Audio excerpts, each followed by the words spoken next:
This assessment asks us to synthesize the molecule on screen using the reaction of an alkene and a carboxylic acid.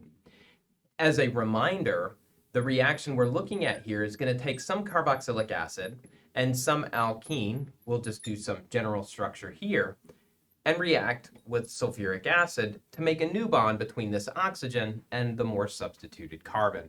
Maybe we'll call that R prime. So that the product we get in this reaction will look something like that. Now, what's the purpose of reminding ourselves of this? Because now we can simply take this using the kind of the general structures, the R's, and say, this molecule tells us what those R's need to be.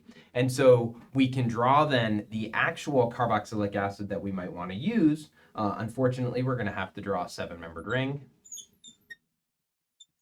There's our 7-membered ring, and then decorate it with a carboxylic acid here. So this is going to be the carboxylic acid portion of the molecule. 3 carbons away, we have our protecting group, this oxygen with the triisopropyl silyl protecting group.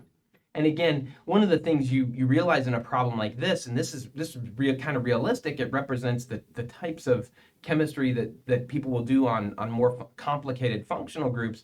But what really this is it's just a carboxylic acid with some fancy decoration. And so let's not get distracted by that decoration and see that this is a carboxylic acid. The alkene that we're going to use is going to be a 5-membered ring.